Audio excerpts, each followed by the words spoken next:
అందరికీ praise the lord. ఇక్కడున్న అందరికీ వందనాలు. నా పేరు శిల్ప. నేను బెంగుళూరు నుంచి వచ్చాను. ఈరోజు దేవుడు ఈ ఊరికి నన్నెందుకు రప్పించారో, ఈరోజు ఈ ఊరిలో నా సాక్ష్యం చెప్పి ఆయన పేరుకి మహిమ తెద్దామని నేను అనుకుంటున్నాను. నా సాక్ష్యం వల్ల ఎంతమంది విశ్వాసం కలుగుతుందో, దేవుడు ఎవరి కోసం నన్ను ఈ ఊరికి రప్పించారో నాకు తెలీదు గానీ, నా సాక్ష్యం వినడం వల్ల ఎంతమంది మీరు దేవుడిలో బలపడతారని నేను నమ్ముతున్నాను. లాస్ట్ ఇయర్ 2024లో ఫిబ్రవరి దేవుడు నా జీవితంలో చాలా పెద్ద కష్టం నా జీవితంలో వచ్చింది. ఫిబ్రవరి నెలలో నాకు చాలా పీరియడ్స్ రాకముందు ఆడవాళ్ళకి నార్మల్‌గా కొన్ని సమస్యలుంటాయి కదా! అలాంటి సమస్యలే నాకు వచ్చాయి. కానీ ఇన్ని సంవత్సరాలు నాకు అటువంటి ఏ సమస్య రాలేదు. కానీ లాస్ట్ 2024 ఫిబ్రవరిలో నాకు బ్రెస్ట్‌లో ఒక చిన్న లంప్ లాగా నేను ఫీల్ అయ్యాను. సో, నార్మల్‌గా లేడీస్‌కి ఉండేదే కదా అని ఒక వారం రోజులు నేను అలాగే నెగ్లెక్ట్ చేశాను. తర్వాత చూసుకుందాంలే అదేం నార్మల్ గానే ఉంటుంది అని. కానీ నాకెందుకో అది సరి అనిపించలేదు. ఒక వారం అయిపోయాక తర్వాత అమ్మకి చెప్పి, మా ఆయనకి చెప్పి అందరం హాస్పిటల్‌కి వెళ్ళాము. హాస్పిటల్‌కెళ్ళాక డాక్టర్ చెప్పారు. తను టెస్ట్ చేసి కూడా తను అదే చెప్పారు. లేదమ్మా ఇది నార్మల్ గానే ఉంది. ఆడవాళ్ళకొచ్చే సమస్యలే ఇది అని. సరే అని ధైర్యంగా ఉన్నాను. కాకపోతే అది ఇంకా నేను ఫీల్ అవుతున్నాను కాబట్టి నాకింకా మనస్ఫూర్తిగా నాకు అనిపించలేదు. సమాధానం కలగలేదు. ఆ డాక్టర్ మళ్ళీ సర్జన్‌కి రాసారు. ఆ సర్జన్ కూడా చూసారు. తను కూడా అదే మాట అన్నారు. లేదమ్మా ఇది నార్మల్ గానే ఉంది. మేము టెస్ట్ చేసాం కదా! మీ తృప్తి కోసం వెళ్లి ఒక స్కాన్ తీసుకురండి అని. సరే అని స్కాన్ తీసుకొనొచ్చాము. ఆ స్కాన్ రిపోర్ట్స్‌లో కూడా అది నార్మలే అని వచ్చింది. ఫస్ట్ స్కాన్‌లో అంతా నార్మల్ గానే వచ్చింది. అదే రిపోర్ట్‌ని తీసుకెళ్ళి సర్జన్‌కి చూపించాను. ఆ సర్జన్ కూడా ఇది నేను చెప్పినట్టే అయింది కదా! ఇది నార్మల్ గానే ఉంది. ఇది అంత లేడీస్‌కొచ్చేదే ఇది. నువ్వు కావలిస్తే నువ్వు అలాగే ఉంచుకోవచ్చు. లేదు నీకు మళ్ళీ అస్తమానం నీకు అదోలాగా అనిపిస్తుంది. అంటే నువ్వు సర్జరీ కూడా చేసుకోవచ్చు అన్నారు. సో, నువ్వు ప్రతిసారి నాకు ఆ ఫీలింగ్ ఏమవుతుందో, అది ఏముందో అన్న భయం ఎందుకు? ఒకసారి సర్జరీ చేసేసి ఆ లంప్‌ని మాత్రం, ఆ గెడ్డని మాత్రం తీసేద్దామని నేను డాక్టర్‌కి చెప్పాను. డాక్టర్ కూడా సరే అన్నారు. సో, సరే అన్నాక ఒకరోజు డాక్టర్ సర్జరీకి డేట్ రాసారు. ఆ రోజు హాస్పిటల్‌కి అడ్మిట్ అయ్యి సర్జరీ అంతా బాగా జరిగింది. ఆ గడ్డని మాత్రం తీసేశారు. తీసేశాక అంతా బాగా జరిగింది. సో, చాలా హ్యాపీగా అనిపించింది. సరే ఇప్పుడు నా బాడీలో నా బ్రెస్ట్‌లో ఎటువంటి లంప్ లేదు. ఎటువంటి గెడ్డ లేదు. ఆపరేషన్ చేసేసి ఆ గెడ్డ తీసేశారు. సో, ఇంటికెళ్ళి ప్రార్థన చేసుకొని మా కుటుంబం మొత్తం అందరం కలిసి థాంక్స్ గివింగ్ ప్రేయర్ పెట్టుకున్నాం. ఎందుకు థాంక్స్ గివింగ్? దేవుడు నాకు అంత గొప్ప మేలు చేశారు కాబట్టి. నా ఒంటిలో నుంచి ఆ గెడ్డ తీసేశారు. సర్జరీ అయింది. నేను బాగుపడ్డాను. సో, అందుకే దేవుడికి కృతజ్ఞతాస్తుతులుగా మేము మా ఫ్యామిలీ అందరం 13 మంది ఉంటామండి. అందరం కలిసి ఎంతో సంతోషంగా దేవుడికి కృతజ్ఞతాస్తుతులు చెల్లించి ఆ రోజు అందరూ సంతోషంగా గడిపాం. తర్వాత ఇంకొక ఐదో రోజు నేను హాస్పిటల్‌కి వెళ్లి ఆ స్టిచెస్‌ని రిమూవ్ చేసుకోవాలి. సో, ఇంకా ఏ గడ్డయినా సరే ఏదైనా గడ్డ ఉంటే అది బయాప్సీకి పంపుతారు ముందు. ఆ గడ్డ నార్మల్ గడ్డనా? లేదా క్యాన్సర్ గడ్డనా అని. సో, నాది కూడా ఆ గడ్డ కాబట్టి పంపారు. కానీ డాక్టర్‌కి మాత్రం కాన్ఫిడెన్స్ అది నార్మల్ గడ్డే అని. ఎందుకంటే సర్జను అలాగే చెప్పారు. గైనకాలజిస్ట్ కూడా అలాగే చెప్పారు. సో, అందుకని నేను థాంక్స్ గివింగ్ ప్రేయర్ అందరం బాగా చేసుకున్నాము. ఎందుకంటే నార్మల్ గానే ఉందని అందరూ చెప్పారు కాబట్టి. ఆ రోజు నేను ఐదో రోజు కుట్లు ఇప్పించుకోవడానికి డాక్టర్ దగ్గర మళ్ళీ ఫాలో అప్‌కి వెళ్ళాను. అదే రోజు ఆ బయాప్సీకి ఇచ్చిన రిపోర్ట్స్ కూడా వచ్చాయి. ఆ రిపోర్ట్స్ వచ్చాక నేను డాక్టర్ అప్పటికే స్టిచెస్ అంతా రిమూవ్ చేసేసాను. ఆ సిస్టర్ రిపోర్ట్ తెచ్చి డాక్టర్‌కిచ్చారు. డాక్టర్ రిపోర్ట్ చదువుతా ఉన్నారు. ఆ రిపోర్ట్ ఉండేది ఒకే పేజ్ అండి. ఒకే పేజ్‌లో ఒక మాత్రం హాఫ్ పేజ్ లాగా ఉండుంటది. ఆ పేజ్ చదువుతానే ఉన్నాను. నాకు భయమేస్తుంది ఒక పక్కన. ఏంటి మాట్లాడట్లేదేంటి డాక్టర్ అని. చెప్తానే ఉన్నారు. చదువుతానే ఉన్నారు కానీ ఇంకా మాట్లాడట్లేదు. తర్వాత నేనే అడిగాను. ఏంటి డాక్టర్ ఏమైంది? అని. అప్పుడు కూడా తనేం మాట్లాడలేదు. అప్పుడు నేను అడిగాను డాక్టర్ ఇన్ని పాజిటివ్ వచ్చిందా? అని. అప్పుడు తన తల అల్లాడిస్తూ అవునమ్మా అని. తనకి నమ్మబుద్ధి కాలేదు. అది పాజిటివ్‌గా ఆహ్, క్యాన్సర్ గడ్డగా అది వచ్చింది. రిపోర్ట్ వచ్చింది అని. ఆ మాట వినగానే నాకు చాలా భయమేసింది. భయం కన్నా అసలు నేను నమ్మలేకపోయాను. అది తీసుకోలేకపోయాను. యాక్సెప్ట్ చేయలేకపోయాను. ఏంటి ఇది నాకొచ్చిందా అని. తర్వాత ఆ డాక్టర్ కూడా తను నమ్మలేక తనన్నారు, "లేదు మనం సెకండ్ ఒపీనియన్‌కిద్దాము" అని. ఎందుకంటే తను నమ్మలేదు నాకు క్యాన్సర్ అవుతది. సరే అని సెకండ్ ఒపీనియన్‌కిద్దామని అందరూ అనుకున్నాం. ఆ హాస్పిటల్ నుంచి బయటకొచ్చాను. క్యాన్సర్ అన్న వెంటనే మనందరికీ మైండ్‌లోకొచ్చేదేంటండి? ఒకటి ఫ్యామిలీ, ఇంకొకటి ఆర్థిక పరిస్థితి.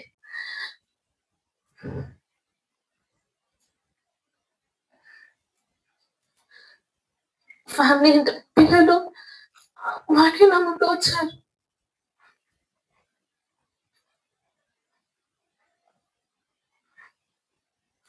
నా పిల్లలు ఇద్దరండి. అబ్బాయికి 12 ఏళ్ళప్పుడు, అమ్మాయికి 8 ఏళ్ళు. 8 ఇయర్స్ అండ్ 12 ఇయర్స్ పిల్లలు. తండ్రి ఏంటి ప్రభువా ఇది? చిన్న పిల్లలు. ఇదొక పరిస్థితి, ఇదొక ఆలోచన. తర్వాత ఆర్థిక పరిస్థితి. ఇంత పెద్ద దానికి నేను ఎలా తండ్రి? మా ఆర్థిక పరిస్థితి కూడా సరిలేదు కదా తండ్రి. అదే ఈ 2 మాత్రమే నాకు మైండ్‌లో తిరుగుతా ఉంది. ఇంటికెళ్ళే ధైర్యం చేయలేకపోయాను. ఇంటికెళ్తే అమ్మకి తెలుస్తది, పిల్లలకి తెలుస్తది. అందరికీ తెలిసిపోతది. ఎప్పటి వాళ్ళు ఎవ్వరు తీర్చుకోలేదు. ఇలాగొచ్చారంటే వాళ్ళకి ధైర్యం ఉండదు. ముఖ్యంగా అమ్మ, పిల్లలు. తర్వాత ఇంటికెళ్ళే ధైర్యం నేను చేయలేదు. అక్క, బావ వాళ్ళ ఇంటికెళ్ళాం. ఇంటికెళ్ళి ఇలా చెప్పాం. రిపోర్ట్స్ ఇలాగ పాజిటివ్ వచ్చినియి అంటే వాళ్ళు కూడా నమ్మలేకపోయారు. తర్వాత ప్రార్థన చేసుకున్నాము. దేవుడు మనకు తోడే ఉన్నాడు కదా! దేవుడే మాకు ధైర్యం అనుకుని నేను అలాగే ఇంటికెళ్ళాను ప్రార్థన చేసుకొని. ఇంటికెళ్ళాక అమ్మ చూసాక ఇంకా బాధేసేసింది. ఏది చెప్పేయాలి. నాకేమొచ్చింది, నా బాధొచ్చింది. తను గట్టిగా పట్టుకొని ఏడవాలని ఎంతో బాధ. కానీ చెప్తే మళ్ళీ తనెలా అయిపోతుందో అని బాధ. అలాగే వచ్చి ఒక వారం రోజుల వరకు ఇంట్లో నేను అమ్మకి గాని, పిల్లలకి గాని చెప్పలేదు. వారు రాత్రంతా నేను ఏడుస్తూనే ఉండేదాన్ని. పొద్దున అమ్మాయి అడిగేది, "ఏమైంది? కళ్ళు వాచిపోయినాయి ఏంటి?" అని. "ఏదో జలుబు చేసింది. రాత్రంతా ఊపిరాడలేదు. అందుకే నా మొఖం ఇలా ఉంది" అని. ఒక వారం రోజు వరకు నేను ఇంట్లోకి చెప్పలేదండి. తర్వాత ఈ బాధ భరించలేకపోయాను. తర్వాతనే మా అక్క వాళ్ళ ఇంటికెళ్ళి మళ్ళీ మేమంతా మాట్లాడుకున్నాక అప్పుడు మా పిన్నిని ఫోను చేసి రమ్మందాము. అప్పుడు అమ్మకి తను తోడుగా ఉంటే తనకి ధైర్యంగా ఉంటదని మా పిన్నికి ఫోను చేసి ఇలాగ అయిందని చెప్పి అప్పుడు తను మా ఊరికొచ్చింది. బెంగుళూరుకొచ్చింది. తనొచ్చాక అప్పుడు మెల్లగా అమ్మకు కూడా చెప్పాము. తను అస్సలు తట్టుకోలేదు. తను తట్టుకోలేదు కానీ నేను కొంచెం ఏమైనా తగ్గితేనే తన బాధ ఎంతో బాధపడిపోతది. కానీ నాకిలా వచ్చిందని తన అమ్మ మా పిన్ని చెప్పినప్పటికి నా ముందు తను ఎంతో ధైర్యంగా నటించింది. తనకేమన్నా ఎంత బాధున్నా తను నా ముందు ఎంతో ధైర్యంగా ఉండింది. నేను ఇలా కృంగిపోకూడదు అని. తర్వాత నెక్స్ట్ ఇప్పుడు సెకండ్ ఒపీనియన్ చెప్పాను కదండీ! సెకండ్ ఒపీనియన్ ఇవ్వడానికి ఒక హాస్పిటల్‌కెళ్ళాము. ఆ హాస్పిటల్ చాలా కాస్ట్‌లీ. అక్కడికెళ్ళాక ఆ హాస్పిటల్స్ సెకండ్ ఒపీనియన్‌కంతా ఇచ్చి డాక్టర్‌ని కన్సల్ట్ అయ్యాము. డాక్టర్ కన్సల్ట్ అయ్యాక అప్పుడు చెప్పారు రిపోర్ట్స్ అన్నీ చూసి, తర్వాత రిపోర్ట్స్ అన్నీ వచ్చాక అవునమ్మా ఇది క్యాన్సరే అని చెప్పారు. క్యాన్సరే అని చెప్పాక అప్పుడు మరి ఇంకా నేను సెకండ్ ఒపీనియన్ రిపోర్ట్స్ మీద ఇంకా హోప్స్ పెట్టుకున్నాను. లేదు ఈసారి నెగెటివ్ వస్తదేమో, ఆ రిపోర్ట్స్ ఊరికే అలాగా ఏమన్నా తప్పుగా అయిపోయిందేమో, ఈసారి ఖచ్చితంగా రిపోర్ట్స్ నెగెటివ్ వస్తది అనుకున్నాను. కానీ లేదండి. అది క్యాన్సర్ అని కన్ఫర్మ్ అయిపోయింది. కన్ఫర్మ్ అయ్యాక అప్పుడు నెక్స్ట్ ట్రీట్‌మెంట్ ఏం చేయాలి అని డాక్టర్ మాట్లాడుతా ఉన్నారు. డాక్టర్ మాట్లాడుతున్నప్పుడు క్యాన్సర్‌కి ఎంత అవుతుంది? ఫస్ట్ ఏంటి? అని అంతా నాకు ఫస్ట్ డబ్బుల గురించే కాకుండా నాకు ధైర్యం చెప్పారు. లేదు అన్ని రోగాలొస్తే మనం ఎలా తగ్గించుకుంటామో ఇది కూడా అలాగే తగ్గించుకుందాం. నువ్వు భయపడొద్దు అని చెప్పారు. సరే అని ఆ డాక్టర్ నాకెంతో ధైర్యం చెప్పింది. ఇంట్లో ఉన్నప్పటికీ నేను ఆ డాక్టర్‌కి వెళ్లి ఆ మాటలు విన్నప్పటికీ నాకు చాలా ధైర్యం వచ్చింది. తర్వాత నెక్స్ట్ ట్రీట్‌మెంట్ ప్లాన్. ఎంత ఎంత అవుతుందని ఒక డాక్టర్ ఒక ఎస్టిమేట్ ఇస్తే 32,00,000 అన్నారండి. 32,00,000 అన్నారు. మహా అప్పుడు చూస్తే మా ఆర్థిక పరిస్థితి కరెక్ట్‌గా బ్యాంక్ అకౌంట్‌లో 50,000 కూడా లేదు. 50,000 కూడా లేదు. నా అకౌంట్‌లో. మా ఫ్యామిలీ అందరి ఆర్థిక పరిస్థితి అలాగే ఉంది. ఇంటికెళ్ళాము. ఇంటికి ప్రార్థన చేస్తున్నాను. ఏంటి యేసయ్య ఇప్పుడేం చేయమంటావు? రాత్రంతా రోజు ప్రార్థన చేసి ఏడ్చేదాన్ని.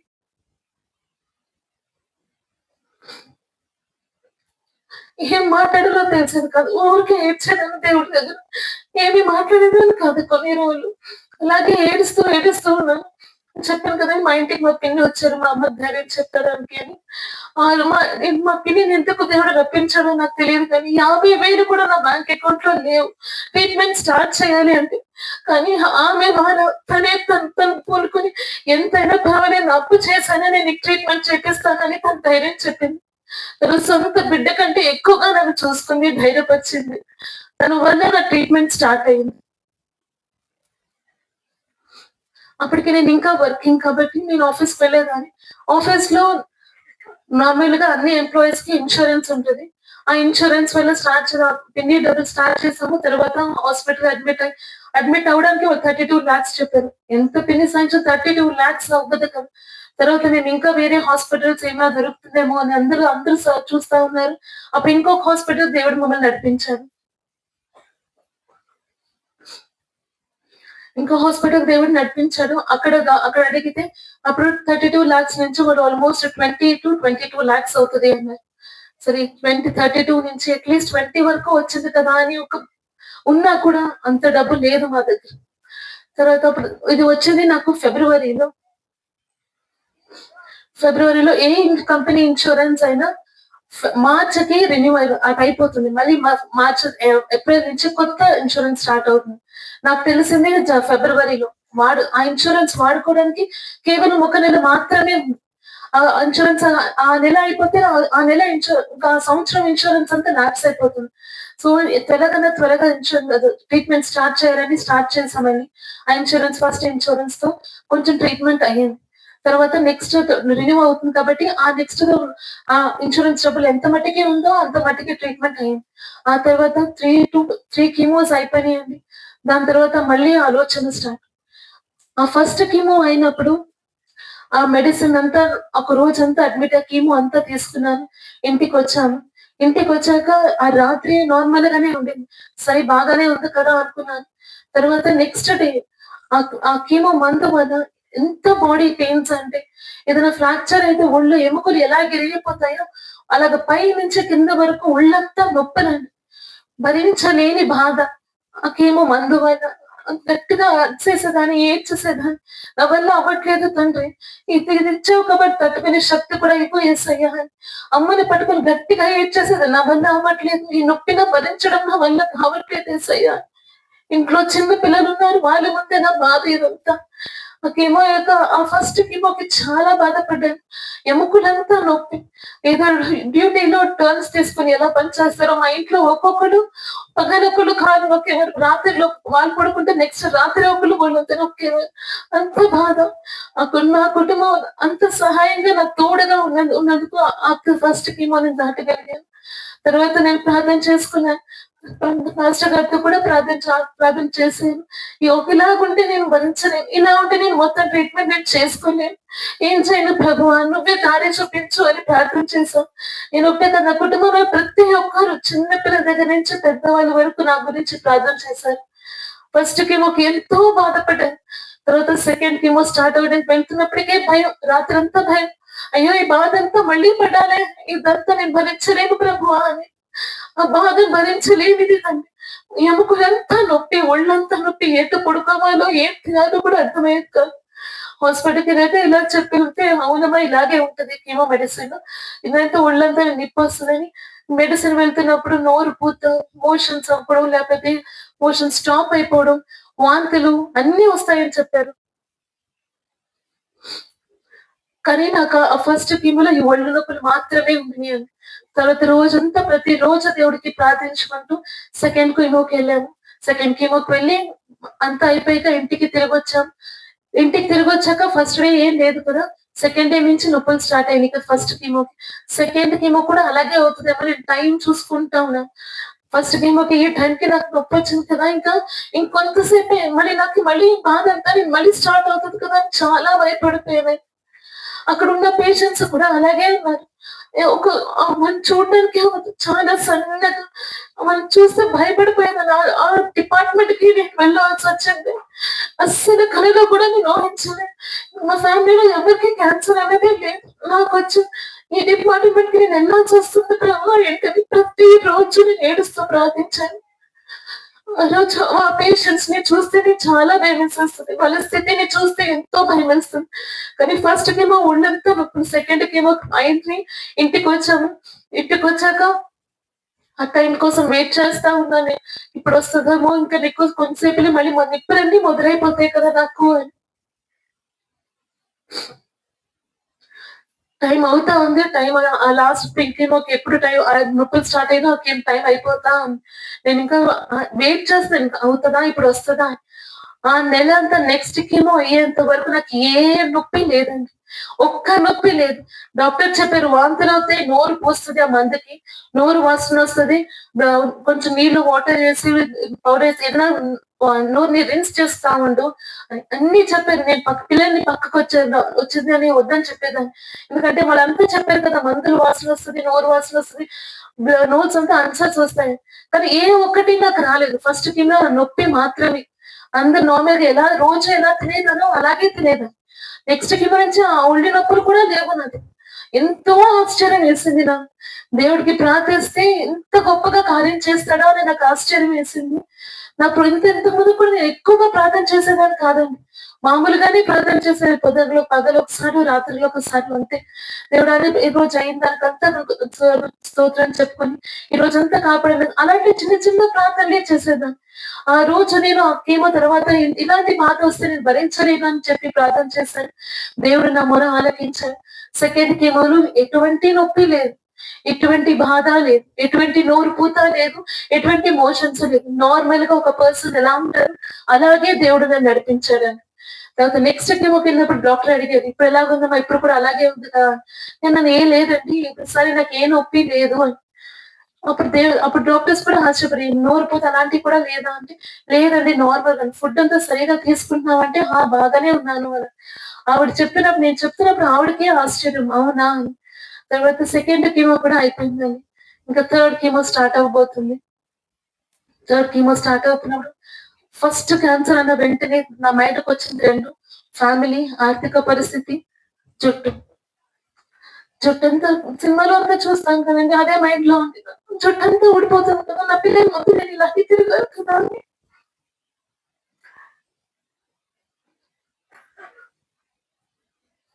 కానీ 2 నెలలు జుట్టేమి ఊడలేదు.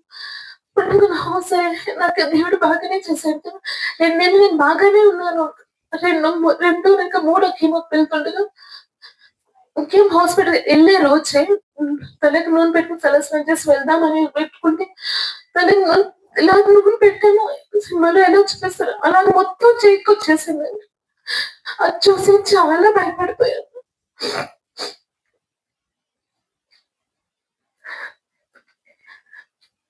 టీవీలో ఎలా చూపిస్తారో నేను అదే అది అలాగే జరిగింది. చేతి నిండా చుట్టొచ్చేస్తుంది. ఎక్కడ పెడితే నేనెక్కడెళ్తే అక్కడంతా చుట్టే. అలాగే హాస్పిటల్‌కి వెళ్ళాను. నేనెక్కడ పడుకుంటే నా బెడ్డంతా చుట్టే. అప్పుడు మళ్ళీ ప్రార్థించాను. యేసయ్య ఏంటిది? నేను తట్టుకోలేను ప్రభు. ఇలా చూసి నేను చూసి నేనిలా తట్టుకోలేను తండ్రి అని.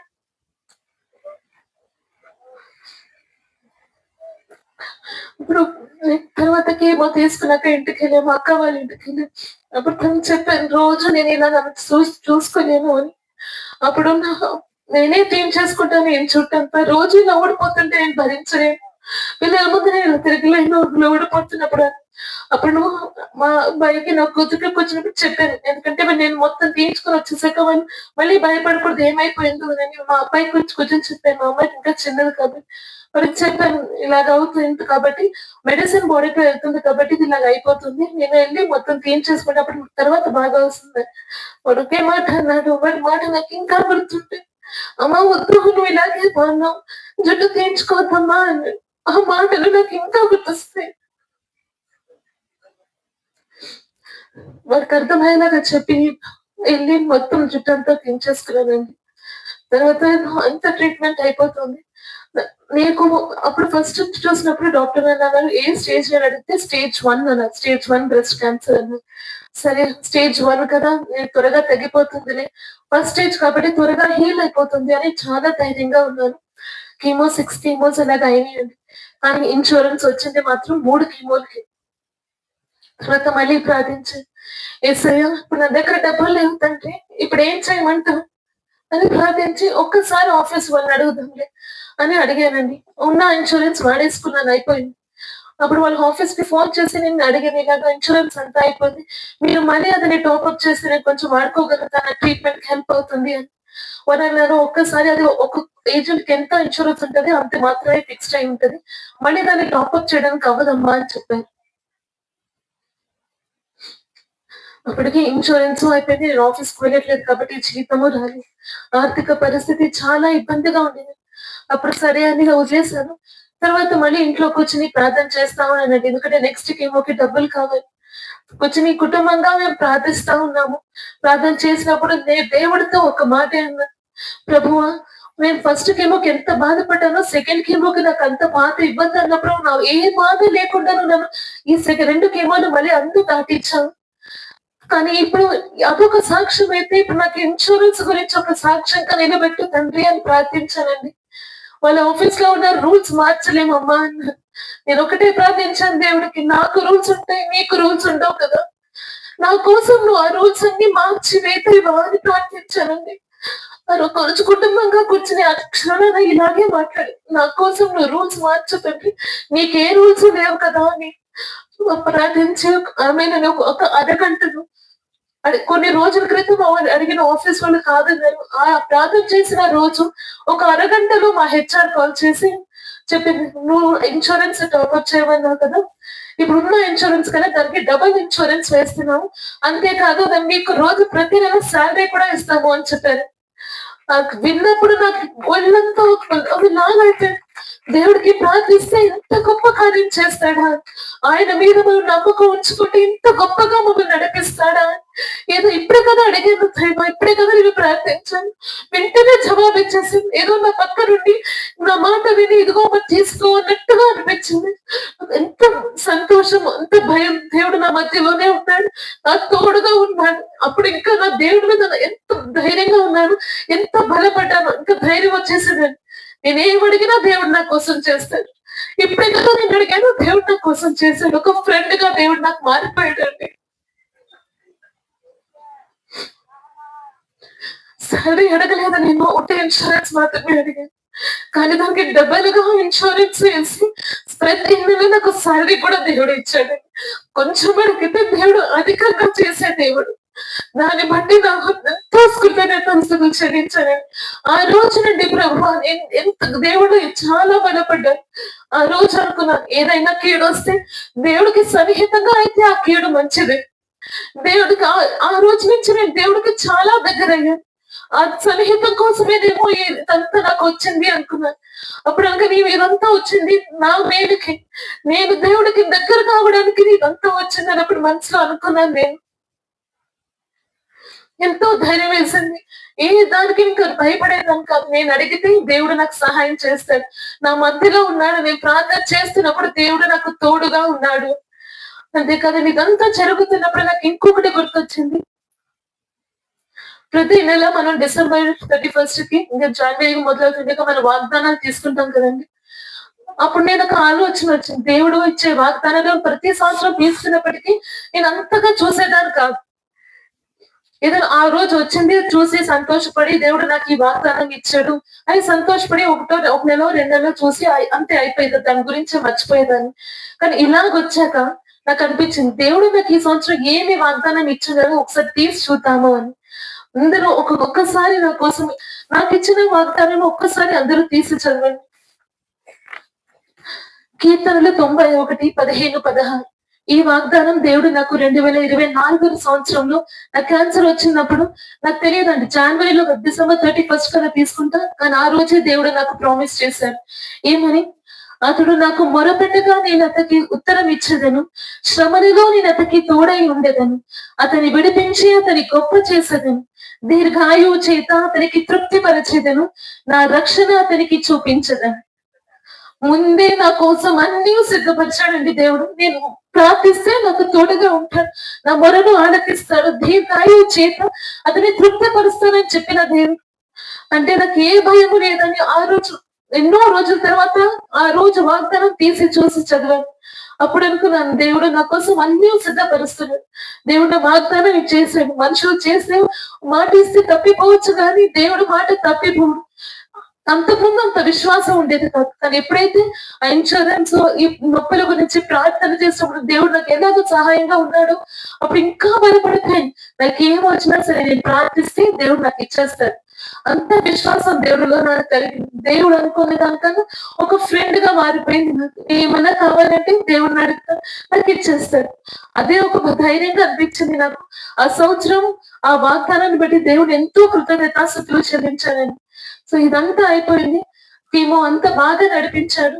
తర్వాత రేడియేషన్ స్టార్ట్ అయింది. రేడియేషన్ కి అక్కడ ఉన్న ఆ డిపార్ట్మెంట్ లో కూడా చాలా బాధ. అక్కడ ఈ రేడియేషన్ ఎక్కడైతే ఇస్తారో అక్కడంతా ఒళ్ళంతా కాలిపోయి పుండు అయిపోయిన స్థితిలో అక్కడ ఎంతో మందిని చూశానండి నేను.